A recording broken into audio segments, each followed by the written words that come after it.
Ya, selamat malam, salam jumpa pemirsa. Senang sekali saya Angel Dian Pratiwi dapat menjumpai Anda kembali pada malam hari ini dalam acara Manage Your Mind.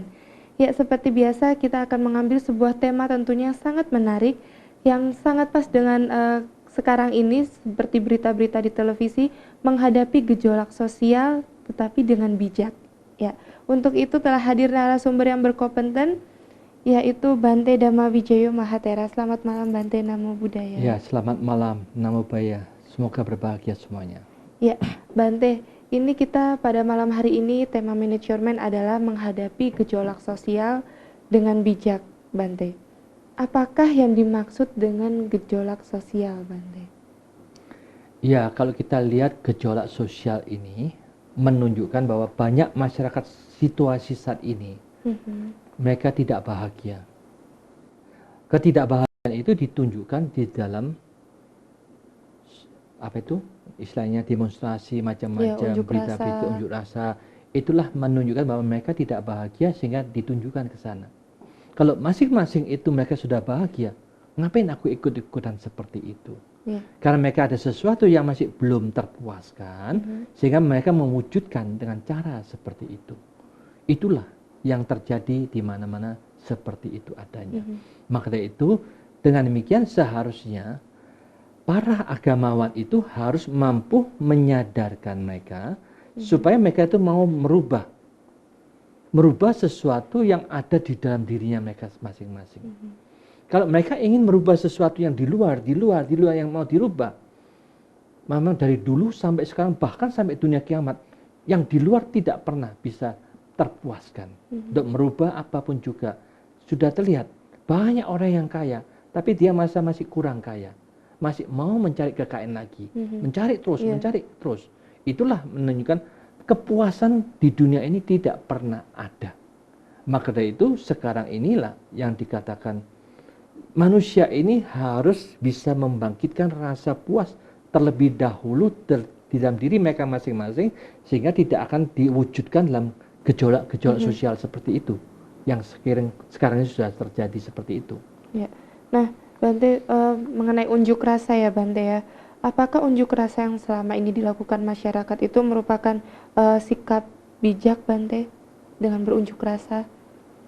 Kalau kita perhatikan dengan sungguh-sungguh, banyak demonstrasi unjuk rasa ini ternyata itu juga permainan dari orang-orang atasan. Coba mereka kalau tidak dibayar, coba Anda pikirkan, kalau mereka tidak dibayar, bagaimana bisa mereka sewa bis, sewa truk, kasih uang makanan, minuman, berteriak-teriak seperti itu. Jadi itu gerakan-gerakan itu digerakkan oleh orang yang berduit, yang merasa tidak puas dengan keadaan yang mereka pimpin itu, sehingga melakukan seperti ini, seperti itu. Jadi sesungguhnya kalau pemerintah pandai, dia tidak usah membereskan ini, langsung aja tangkap siapa yang menyuruh dan mengasih uang itu. Itulah yang bertanggung jawab semuanya. Selesai toh. Ngapain kok pusing-pusing dengan yang bawaan? Jangan dibodohin lagi. Jadi jangan mencari yang di bawah, tangkap aja yang di atas. Selesai. Berarti bukan suatu sikap yang bijak ya Bante ya, kalau untuk unjuk rasa seperti itu Bante ya?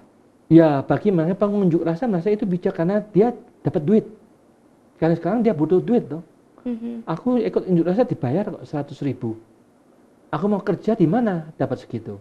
Mau cari kerjaan sulit. Jadi otomatis ini ada kerjaan baru yang spesial. Kamu mau enggak ikut unjuk rasa? Dibayar sekian. Oh, siapa yang enggak mau? Ikut aja. Wong cuma dikasih, cuma hore rame-rame gitu aja, langsung dari 100.000, 50.000, kasih makan, kasih minum. Mereka kerja kalau ada semuanya kan dapat kerjaan, enggak mungkin ada unjuk rasa. Jadi yang penting itu mereka itu tidak akan ada unjuk rasa kalau semuanya masyarakat kita itu sibuk semuanya. Bekerja kreatif, melakukan sesuatu yang membawa manfaat, baik untuk keluarganya maupun untuk lingkungannya. Tetapi kalau di sini tidak ada tidak ada pekerjaan, bagian ini tidak menimbulkan pekerjaan baru, tidak ada pekerjaan, banyak pengangguran. Kurang kerjaan ya Bante. Kurang pekerjaan, ada yang orang menggerakkan untuk mencari pekerja-pekerja yang mau unjuk rasa. Mereka dibayar kok, mereka anggap aku bekerja kok ini. Hanya hore rame-rame. Nah itulah unjuk rasa seperti itu saya perhatikan. Ya Bante, Bagaimana agar kita dapat bersikap bijak dalam menghadapi gejolak sosial sekarang ini, Bante? Memang kita harus memahami ya, kalau kita bersikap bijak, otomatis kita harus bisa memisahkan masalah itu menjadi dua bagian. Masalah di luar dan masalah yang di dalam. Masalah di luar itu begitu banyak yang belum terselesaikan. Sangat banyak. Masalah ini begitu kompleksnya. Sehingga kalau kita memikirkan masalah di luar itu stres sendiri. Menderita sendiri, maka itu kalau barang siapa yang tidak mau menderita ya kita katakan, ya aku tidak mampu menyelesaikan yang di luar. Yang aku selesaikan, yang mampu aku selesaikan adalah dengan penuh kebijaksanaan kita harus menjaga pikiran kita seimbang. Nah, keseimbangan ini menunjukkan bahwa memahami bahwa tiap-tiap orang itu dia lahir karena karmanya sendiri. Didukung oleh karmanya, berbuah oleh karmanya. Semuanya berkat karmanya sendiri. Maka itu kita bukan penentu untuk mereka. Kita menjaga keseimbangan batin. Biarkanlah yang di luar terjadi sebagai apa adanya, tetapi kita hanya rembuk memberikan solusi jalan way out-nya aja.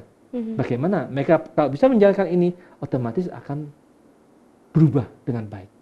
Ya, nah Bante, kalau dalam agama ya Bante, bagaimana peranan sebuah agama dalam mengatasi hal gejolak sosial masyarakat seperti yang sering sekarang ini, Bante?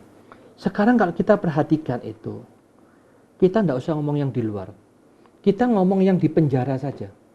Yang di penjara itu sendiri, mereka itu tidak ada yang mampu membimbing, mengarahkan dengan baik. Kalau tiap-tiap yang masuk penjara itu, masuk lagi, masuk berulang kali, keluar masuk, ini berarti di dalam penjara itu tidak ada satu pendidikan mental. Spiritualnya sama sekali tidak pernah dibiarin gitu aja. Maka itu kesalahan ini adalah mereka yang mengatur dalam penjara, mengapa kok bisa terjadi seperti ini. Itu berarti yang punya penjara, yang ngurusin penjara itu dia gagal di dalam melaksanakan tugasnya bagaimana membina mental mereka. Kalau di dalam penjara yang kecil ini aja tidak bisa dibina, sulit untuk bisa dikembangkan ke bagian yang lain.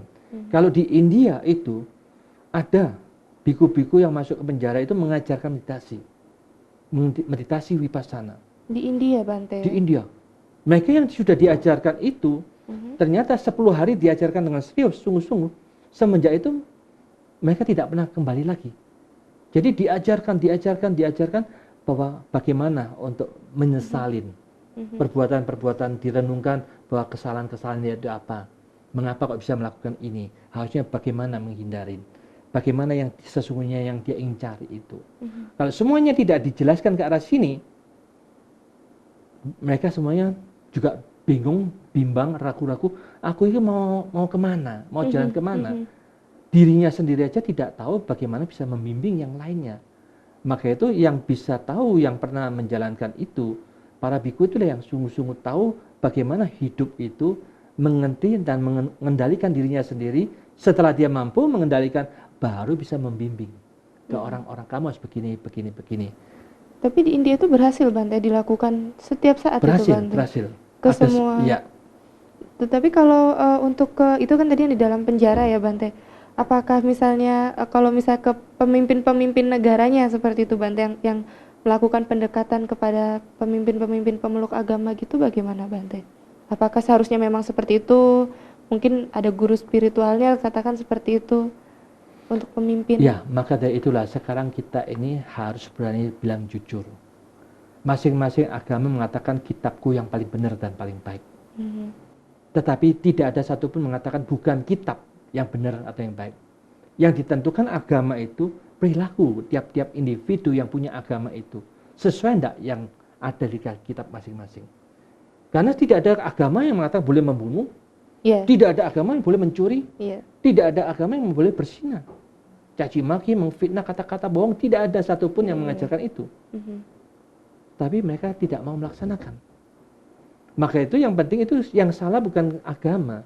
Yang salah ketidaktegasan tiap-tiap individu yang tidak mau menjalankan apa yang sudah digariskan dari tiap-tiap kitab suci. Kitab suci. Kitab suci mengajarkan semua ada itu. Ada semuanya, tidak ada sesuatu yang jelek. Tapi malah manusia sendiri yang Manusia merubahnya itu ya, yang Bante. tidak menjalankan. Yang tidak menjalankan. Maka itu kalau kita lihat di dalam agama Buddha itu tiap hari umat Buddha itu memang setiap dia berdoa itu, aku bertekad tidak melakukan pembunuhan, bertekad tidak mengambil barang yang tidak diberikan, bertekad untuk tidak melakukan perbuatan asusila, bertekad untuk tidak bicara yang tidak benar, bertekad untuk tidak makan dan minum yang bisa menyebabkan lemahnya kesadaran. Itu diucapkan terus-menerus dari tahu apa yang harus dilakukan. Bukan tidak memujikan Buddha begini, bukan hebat begitu macam, bukan. Tetapi yang penting itu loh yang harus dijalankan. Jadi kalau ini sudah dijalankan, baru orang mengatakan umat Buddha ternyata lebih baik daripada umat yang lain. Karena dia setiap hari sudah bertekad. Setiap hari ya, Bang. Setiap hari seperti itu. Tapi ada Buddha yang tak KTP yang nggak tahu apa itu. Pokoknya tahu sembahyang gitu aja. Iya. Itu Buddha KTP. Iya, ada juga ya, Bante ya. Biasa Iya. lah. Ya, Bante. Pemirsa jangan kemana-mana, semakin menarik saja perbincangan pada malam hari ini. Setelah pariwara yang berikut ini, tetap saksikan acara Manage Your Mind. Ya, terima kasih pemirsa, kembali lagi dalam acara Manage Your Mind. Bagi Anda yang baru bergabung, tema kita pada malam hari ini adalah menghadapi gejolak sosial dengan bijak. Ya, Bante Dhamma Wijayo, kita lanjutkan kembali, Bante. Faktor-faktor apa ajakah yang menyebabkan adanya gejolak sosial dalam masyarakat belakangan ini, Bante? Ya, kita memang bukan keadaan sosial, tetapi keadaan di masalah manapun juga itu, manusia itu diliputin oleh dua hal kesalahan, keserakahan dan kebencian. Serakah itu kita ada sesuatu yang kita inginkan, ingin dapat terus. Kita ingin dapat keuntungan, dapat pujian, dapat kedudukan, dapat kenikmatan, dapat kebahagiaan. Kita mau, welcome, ingin mendapatkan itu. Demikian juga sebaliknya, kita tidak senang, tidak ingin mendapatkan itu. Kita menolak. Aku tidak mau rugi, aku tidak mau dicaci maki, difitnah, dijelekan, kehilangan. Aku tidak mau. Semuanya itu, inilah yang menyebabkan. Di mana-mana pun juga, kejadian apapun juga selalu terjadi seperti itu. Menyebabkan keadaan itu tidak pernah damai dan tidak pernah bahagia. Yeah. Banyak kejadian itu, umat-umat datang ke wihara, Bante, anak saya begini. Masalah keuangan begini. Sekarang terjadi masalah utang demi saya menanggung juga. Akhirnya dia menderita. Anaknya menderita, bisnisnya hancur, berantakan. Dia perlu duit, pinjam sama orang tuanya. Akibatnya orangnya juga hancur. Dia utang ke teman-temannya juga. Ini hancur menghancurkan yang lain. Maka itu saya katakan begini. Kita harus pandai-pandai untuk bisa memisahkan masalah anak, masalah yang di luar, dan masalah yang ada dalam pikiran kita. Kita tidak bisa menyelesaikan dua-duanya, yang di luar selesai, yang di dalam juga selesai. Kita harus menegaskan kalau memang di luar ini ternyata tidak bisa kita selesaikan.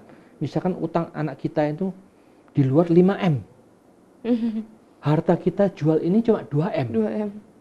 Kan tidak mungkin kita bisa menyelesaikan. Yeah. Nah, dengan tegas kita katakan, nak, kami tidak bisa membereskan utang kamu. Karena uang harta kita mama punya ini cuma 2M. Tidak mungkin kita akan lepaskan semuanya. Kamu yang sudah salah ya tanggunglah kamu dirimu sendiri. Supaya tidak anak hancur, orang tua juga hancur. Lebih baik hancur satu, tapi orang tua masih kokoh, kuat. Yeah. Nah, ketika dia hancur ini otomatis dia harus masuk penjara. Masuk penjara dia perlulah orang tua tiap bulan kasihlah makanan, dikirim terus tiap bulan, dia masih bisa. Daripada ini hancur, diutang sini juga ikut hancur semuanya. Ketika dia masuk penjara tidak bisa bantu apa-apa. Itu kan rugi total. Maka itu harus bijaksana. Ketika ada masalah apapun juga, kita harus punya ketegasan. Kalau memang aku tidak bisa membantu, kita siap tidak usah utang kemana-mana, tidak usah minjamkan kemana-mana, karena kasihan sama anak-anak. Harus tegas, kasihan itu memang ada bagusnya kalau bisa ditolong. Kalau kita tidak bisa menolong, terlalu kasihan, tidak bijaksana, jebur semuanya, hancur semuanya. Tetapi kalau kita bijaksana, kita tegas, cut, aku tidak bisa membantu, maaf. Kita yang membantu apa adanya selama kamu di penjara, untuk kehidupan kamu di penjara. Nah, dengan demikian membantu sistem begini ini tidak hancur ke semua pihak. Dan namanya orang tua kan tidak malu. Dia bisa tetap bersih toh. Sekarang kalau dia punya utang di luar, wah ternyata untuk menutupin utang dari anaknya sendiri juga tidak beres. Masih belum tercukupin. Ini rumah dijual, semuanya harta dijual juga belum tercukupin. Kan menderita sekali. Lebih baik tidak usah utang, tetapi biarkan aja lah anak mempertanggungjawabkan masuk penjara. Kita kasih aja mereka tiap bulan makan ya tidak berat toh. Tiap bulan kasih mereka 500.000 makan di penjara, terus merasa tidak berat. Daripada kita jual semua, utang sini utang sana, sampai utang punya tuh tambah 3M baru cukup. Kita sekarang tidak punya rumah, punya utang di luar 3M. Tetap tidak beres. Karena dia cara kerjanya begitu, berkali-kali gagal, berkali-kali utang terus hancur toh. Iya, betul Bante. Nah Bante, apakah gejolak sosial yang ada ini merupakan sebuah kemajuan bagi masyarakat sehingga dapat berpikir lebih kritis seperti itu Bante? Sesungguhnya itu bukan kemajuan ya. Kalau saya perhatikan itu makin serakah masyarakat kita. Semakin serakah Bante? Makin penuh dengan jealous, iri, jengkel, bencinya makin kuat. Kecemburuan sosial ini ya semakin itulah meningkat. Akhirnya kebodohan itu juga makin meningkat. Mereka gelap gulita semuanya, pokoknya ya, apapun yang dijelaskan itu dianggap betul semua. Nah itulah, jadi 3 faktor yang dilarang oleh Sang Buddha, keserakahan, kebencian, dan kebodohan ini menjadi milik tiap-tiap orang, makin berkembang. Semakin berkembang justru yang dilarang. Maka dari itu, ini tiga penyakit dalam batin ini tidak dibersihkan, tidak dibersihkan sedikit demi sedikit, gejolak sosial tidak pernah akan berhenti. Justru semakin bertambah ya Bante? Makin bertambah. Jadi tiap-tiap individu harus menyadarin bahwa keserakahan, kebencian, dan kebodohan ini harus secara pribadi ini harus dikurangi, dibersihkan, dilenyapkan terus-menerus. Baru masalah tersendiri itu terselesaikan dalam batin dan pikiran kita. Walaupun secara luar belum terselesaikan. Karena kan tadi saya katakan 50% bagian luar tidak kita selesaikan, tetapi 50% dalam batin kita mampu kita selesaikan. Jadi kita akan lebih damai dan lebih bahagia. Daripada yang di luar nggak beres, batin kita juga jengkel, mangkel, kok kotor ya, kok jelek ya, semuanya kok kotor semua. Kita ikut kacau, gelisah, takut, cemas. Jadi di luar nggak beres, pikiran kita nggak beres. Maka itu kita harus berani ngangkat, aku tidak mampu membereskan yang di luar, tetapi aku mampu membereskan pikiran. Tidak ada sesuatu yang negatif masuk dalam pikiran kita. Aku tidak mau lagi. Kita singkirkan semuanya. Apapun yang positif, yang membuat kita memiliki mindset yang benar, yang baik, yang berguna, kita kembangkan terus. Karena ini berguna, ini bermanfaat. Ayo kita kembangkan. Ini cara ini adalah gejolak yang seperti ini. Tidak ada TV yang berani bicara seperti itu. Karena yang dibicarakan hanya masalah di luar terus. Tidak pernah selesai juga. Karena yang diselesaikan tidak ada satupun yang mampu menyelesaikan. Hanya selesai. Asal ngomong tok. Tapi yang diselesaikan kalau secara pribadi diselesaikan pribadi ini gimana untuk mengendalikan dirinya sendiri. Tidak benci, tidak serakah, tidak mau dibodohin lagi. Itu ya yang penting. Ya Bante. Nah Bante, kalau gejolak sosial seperti apakah yang paling tidak baik bagi masyarakat kalau menurut Bante? Ya kalau kita perhatikan sekarang ya, gejolak sosial yang terjadi. Kalau di Jepang ini baru tsunami.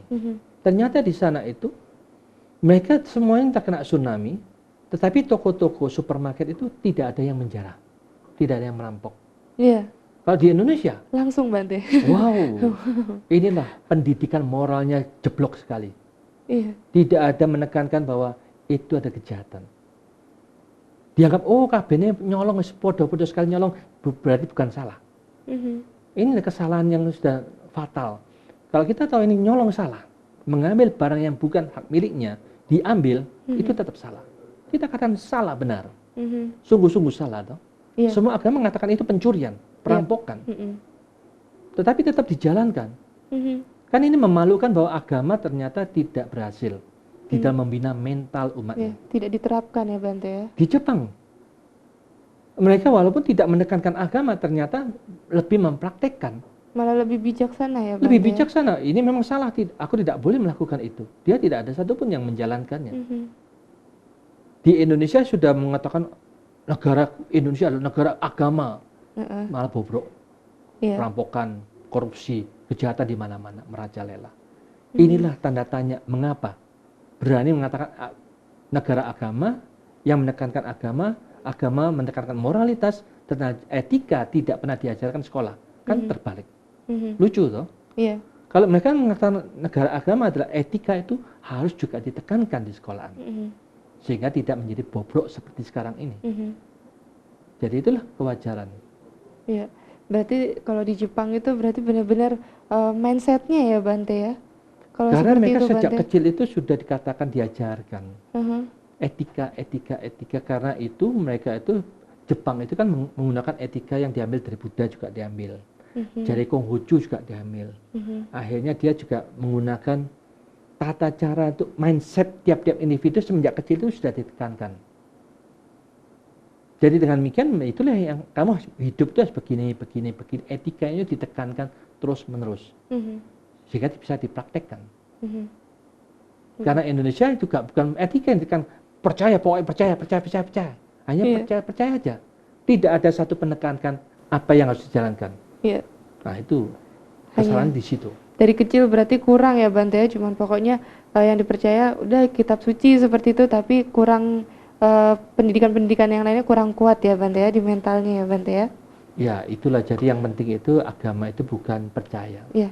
Agama itu ditekankan apa yang dilakukan, apa yang diucapkan, itulah yang dilihat sebagai ukuran mereka punya agama atau tidak. Bukan KTP-nya beragama ini atau beragama itu. Iya. Ya, Bante, nanti kita lanjutkan kembali. Ya, pemirsa jangan kemana-mana. Setelah pariwara yang berikut ini, kita akan segera kembali. Tetap saksikan Manage Your Mind. Ya, terima kasih pemirsa. Kembali lagi dalam acara Manage Your Mind. Ya, Bante, tetap dalam menghadapi gejolak sosial dengan bijak. Apakah efek yang ditimbulkan jika suatu negara selalu terjadi gejolak sosial, Bante? Efeknya, Bante? Ya, otomatis kalau kita lihat di tahun 1998 itu terjadi perampokan, pemerkosaan, kejahatan di mana-mana. Masyarakat itu tidak ada yang berani keluar. Tidak mau kemana-mana, dia takut. Semuanya takut. Otomatis kalau semuanya takut, bisnis tidak jalan, ekonomi tidak jalan. Negara tidak dapat pajak, tidak dapat keuangan. Jadi otomatis masyarakat hancur, negara hancur, semuanya jadi hancur. Siapakah yang mendalangin ini? Itulah sumber pendalang itu yang paling bertanggung jawab. Tidak usah dunia ini mempertanggung jawab, nanti di alam selanjutnya mereka mempertanggung jawabnya itu berat sekali. Maka itu yang penting kita mulai sekarang harus paham, kalau kita melakukan kejahatan pada seseorang, ya kita dapatnya pada satu orang itu aja, jahat sama si A. Tetapi kalau kita menjahat untuk seluruh negara, negara dibuat kacau. Wow, karma buruknya sangat berat. Karena dia menyusahkan jutaan orang, ratusan juta orang menderita gara-gara itu. Maka dari itu kalau mereka memahami seperti ini, gejolak sosialnya juga seperti itu, karmanya juga berat, tidak ada gunanya melakukan seperti itu lagi. Contoh-contoh yang negatif itu jangan diulang lah. Bagi mereka yang sadar. Kalau mereka tidak sadar-sadar, tetap dablek, tetap terulang, tetap goblok, seakrabe. Karena dia tidak mau sadar. Oh, yang dulu pernah jalankan, aku jalankan sekarang juga seperti itu. Nah, itu tetap namanya orang bodoh ngikutin cara yang bodoh. Orang yang bijaksana itu tidak mau percaya dengan apa yang dilakukan orang-orang bodoh yang dulu. Tetapi mengikuti cara yang bijaksana untuk bisa dikembangkan dalam kehidupan kita bersama, itu namanya berubah menuju yang lebih baik, sosial menjadi lebih baik. Ya, nah Bante, apakah sikap yang tidak peduli dengan permasalahan yang ada baik untuk seseorang, Bante? Maksudnya nggak peduli sama kejadian yang sedang dialami negara atau orang lain seperti itu, Bante? Ya, itu namanya kalau kita itu masa bodoh. Berarti kita itu acuh tak acuh, tidak mau pusing dengan pihak yang lain. Itu tidak benar, tidak bagus. Kita manusia itu harus saling tolong menolong, harus memiliki sifat cinta kasih yang harus dipraktekkan. Bukan jari ini kitab suci itu cinta kasih, tetapi pelaksananya tidak ada. Tidak ada. Yang penting kita harus melaksanakan bagaimana kita mencintai semua makhluk. Yang perlu kita bantu. Yang perlu kita tolong, ayo kita tolong. Dengan cara seperti ini, saling tolong menolong, menjalankan dalam kehidupan sehari-hari, otomatis masyarakat kita tidak ada satupun yang tidak bisa ditolong. Semuanya saling membantu, semuanya saling menolong, semuanya juga saling memperhatikan lingkungan, muka, belakang, kiri, kanan. Hanya itulah kita perhatikan. Kalau tiap-tiap rumah tangga itu bisa kanan, kiri, muka, belakang yang bantu, mereka bisa membantu 4 kakak. Semua tempat seperti itu, 4 kakak, 4 kakak, 4 kakak, ada 1000 kakak, berarti sudah 4000 kakak yang tertolong. Maka itulah yang diajak oleh orang yang bijaksana. Mari kita perhatikan kanan, kiri, muka, belakang Anda. Apa yang bisa Anda bantu kepada lingkungan Anda yang kecil dulu. Masing-masing bisa memperhatikan yang kecil ini, Anda bantu semuanya. Berarti Anda bukan masa bodoh lagi, tetapi berusaha untuk memperhatikan. Membantu lingkungan kita. Menganggap mereka juga saudara, famili kita sendiri. Apa yang bisa bantu ya kita bantu sesuai dengan kemampuan kita masing-masing. Ya. Bante, sikap bijak seperti apakah yang baik atau yang tepat dalam menghadapi gejolak sosial ini, Bante? Yang harus kita lakukan. Sifat bijak itu sudah saya katakan. Kebijaksanaan itu adalah harus kita bisa memisahkan problem itu adalah 2 hal, yang di luar maupun yang di dalam. Keadaan sosial kita ini, kebanyakan manusia itu kekurangan materi, kekurangan ini, banyak kekurangannya. Banyak penderitaannya karena kurang harta, kurang uang, kurang pengetahuan, kurang macam-macam. Maka itu kekurangan inilah yang menyebabkan mereka menderita.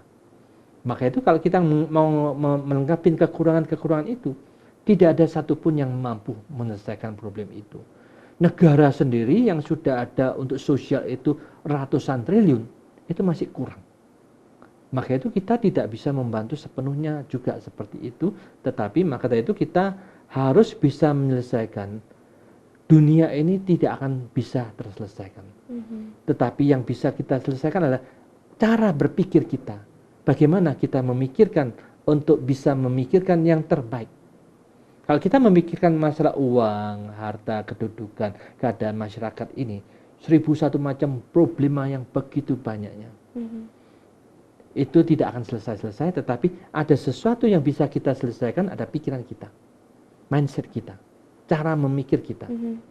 Kalau kita memikirkan yang di luar itu adalah sesuatu yang paling penting dan sangat penting, kita akan menderita mengikuti itu. Karena penderitaan manusia kan masalah keluarga, masalah anak, masalah utang piutang, masalah bisnis, masalah anak buah. Ini yang membuat menderita semuanya. Karena kita anggap inilah paling penting dan paling penting. Semuanya penting. Nah, tetapi mereka tidak tahu ada yang terpenting adalah batin kita. Karena kalau kita anggap itu penting sekali, kita anggap itulah 99,9999% paling penting. Malah akibatnya apa? Batin kita nilainya berapa? 0,00001%. Akhirnya kita gelisah, jengkel, bingung, stres gara-gara problem itu. Kita tetap mau seperti itu. Tidak. Nah, kalau kita sudah memahami demikian ini, itulah kita harus bijaksana bisa memutar balikkan. Yang di luar itu nilainya kecil. Ada sesuatu yang nilai yang lebih besar, batin kita. Yang di luar itu 0,00001%. Batin kita 99,9999%. Kalau kita menilai seperti ini, kapankah kita menderita dengan masalah itu lagi? Karena kita tidak akan pernah menderita.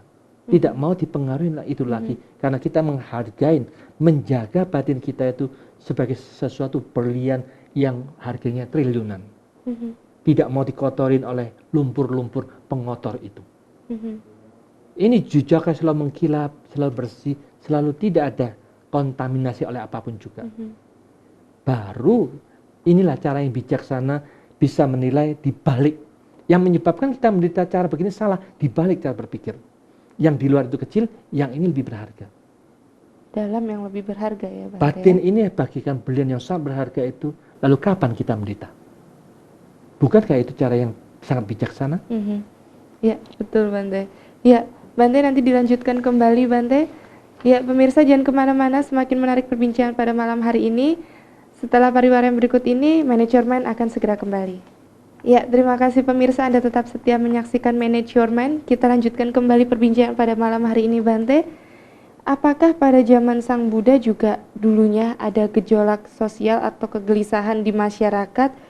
Apa sudah ada sebelum, atau mungkin sudah ada sebelum masa Sang Buddha Bante? Otomatis dimanapun di dunia ini, semuanya sama, tidak ada bedanya.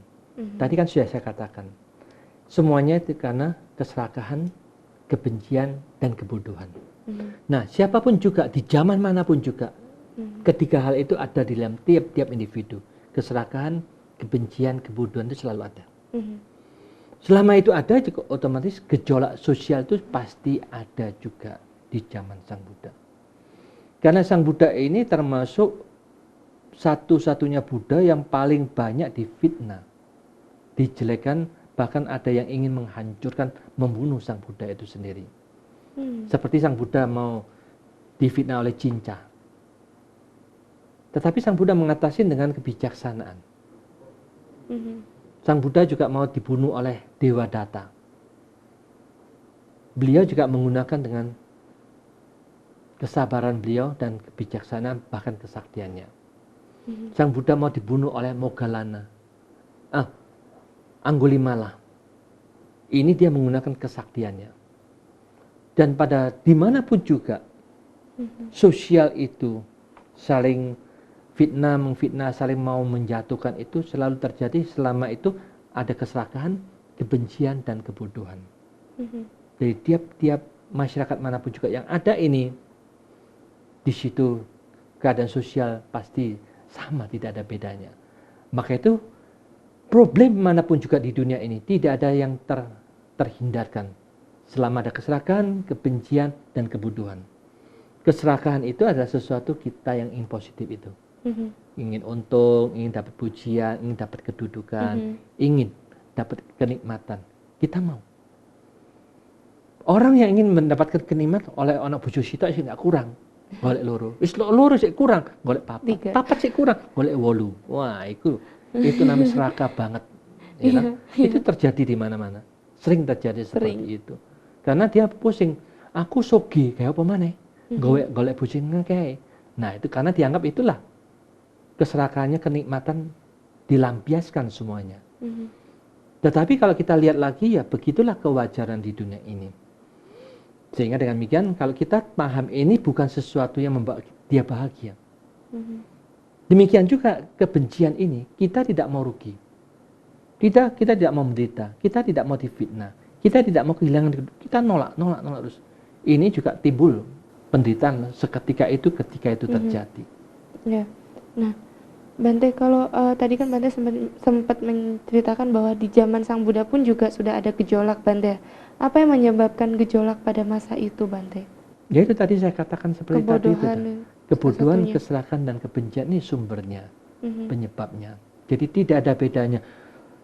Dari zaman dahulu kala, sekarang, dan yang akan datang, semuanya sama. Sumbernya dari itu aja. Dari itu saja ya? Iya, kalau kita negara pandai, inilah 3 faktor ini dianalisa, diteliti, diuraikan bagaimana untuk menjabarkan supaya tidak terjadi masalah sosial. Masing-masing itu harus dihilangkan kebenciannya, dikurangi gimana, keserakahannya juga dikurangi gimana, lalu kebodohannya itu harus dibangkitkan selalu dengan eling dan waspada. Terus menerus. Sehingga ketiga-tiganya itu bisa ditaklukkan dengan 3 hal ini, otomatis berarti keadaan sosial itu akan berkurang. Kalau ini tidak pernah diotak-atik, cuma suruh ya berdoa. Jadi pemimpin agama tidak tahu way out-nya untuk bagaimana mengatasi ini. Sumbernya bukan dari doanya, sumbernya dari pikiran individu yang masih ada keserakahan, kebencian, dan kebodohan. Karena siapapun pimpinan agama masih ada ininya juga. Wong awake dhewe nggak iso. Bagaimana bisa membimbing anak buahnya? Maka itu harus lebih menekankan Diri sendiri harus diperbaiki terlebih dahulu. Kalau dirinya mampu diperbaiki, dimanage dengan baik, baru kita mampu memanage ke pihak yang lain. Ya. Itulah yang terbaik. Ya. Nah Bante, ketika itu Bante, apakah kehadiran Sang Buddha pada masa itu untuk meredam gejolak yang ada Bante pada saat itu? Ya, kehadiran itulah. Sang Buddha. Sang Buddha ini, beliau ini memang sesuatu yang luar biasa. Dia meredam gejolak itu tergantung. Kalau dengan cinta, dia melatih kesabarannya. Tidak perlu merespon terlalu panjang lebar, tidak perlu berteriak-teriak memarahin cinta, tidak perlu. Cuma dikatakan, hanya engkau dan akulah yang tahu kebenaran. Tidak ada siapapun yang tahu akan kebenaran itu. Nah, itulah akhirnya dengan demikian otomatis Sang Buddha ini, karena kehebatan beliau itu, muridnya itu bukan hanya manusia, di alam halus, para dewa, para makhluk halus yang lainnya juga banyak siswanya beliau. Sehingga dengan demikian ketika cicak ini mau keluar dari wiharanya Sang Buddha, langsung dia tenggelam. Bumi bahkan tidak mampu menahan. Karena seorang yang suci difitnah, langsung dia disedot oleh bumi, masuk ke neraka. Otomatis itu langsung terselesaikan. Orang melihat dengan jelas toh. Kalau sekarang si ini difitnah, ini fitnah, itu siapa yang bisa menghukumnya? Tidak ada. Dunia tidak bisa mampu menghukum saat ini juga. Maka itu alangkah baiknya sekarang ini memang satu-satunya jalan itu harus ada satu ketegasan seperti di Tiongkok. Barang siapa yang korupsi yang sudah 100 juta lebih, mungkin akan menyelesaikan problem korupsi itu. Langsung ditembak mati Bante? Mungkin begitu. Hukum mati gitu ya. Nah, kalau tidak begitu, harta semua kekayaan dari anak, istri, dan orang tuanya disita semuanya, milik negara. Tegas loh. Jadi dengan demikian kan mereka cari kekayaan kan untuk anaknya, untuk orang tuanya, untuk istrinya, itu kan untuk mereka. Maka itu ketika dia bekerja untuk kekayaan untuk mereka semua, kalau ada terjadi korupsi, hukum tegas, semua harta dari istri, anak, orang tua disita untuk negara. Jadi kalau gitu dia korupsi untuk apa? Nggak ada hasilnya. Habis semuanya. Kalau nantinya harus disita juga. Kalau dijalankan seperti ini, baru negara ini aman. Bante. Yang membuat undang-undang juga ikut korupsi. Gimana bisa bersih? Maka itu yang buat undang-undang ya harus orang-orang yang sungguh-sungguh bersih, tidak ikut politik manapun juga, yang menyusun undang-undang itu sungguh-sungguh bebas dari politik manapun juga. Dia yang menyusun dan memikirkan undang-undang yang terbaik itu gimana, baru bisa diselesaikan. Nah, Bante, bagaimana saat Sang Buddha parinibbana, wafat, apakah kegelisahan di masyarakat dengan permasalahan yang ada kembali muncul Bante ketika itu Bante? Ya, ketika Sang Buddha wafat itu banyak yang sedih dan susah serta menyesal. Karena mereka kan sudah begitu terkenal, apa yang diajarkan Sang Buddha itu begitu menyejukkan, membuat damai semua pihak. Ketika Sang Buddha meninggal, nanti dia masa seolah-olah kedamaian itu juga akan sirna, lenyap. Maka itulah yang menyebabkan mereka sedih dan susah. Sedih dan susah itu terjadi khusus bagi orang-orang yang belum mencapai kesucian. Tetapi bagi orang yang mengerti, yang sudah mencapai kesucian yang tertinggi, mereka kan tahu di mana ada muncul, di situ juga ada lenyap. Muncul dan lenyap itu merupakan hukum kewajaran yang terjadi dari semua pihak. Batinnya terkokoh, teguh, tidak tergoncangkan.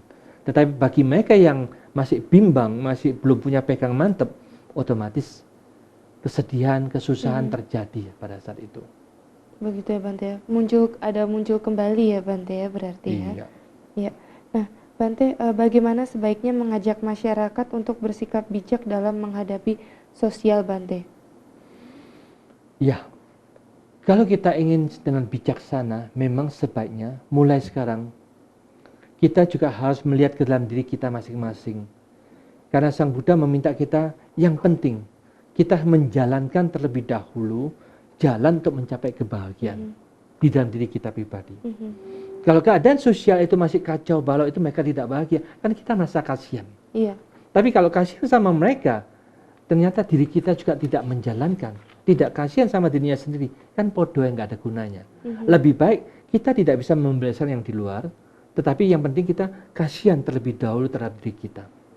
Jalan yang membuat kita bahagia itu adalah jalan yang harus kita jalankan.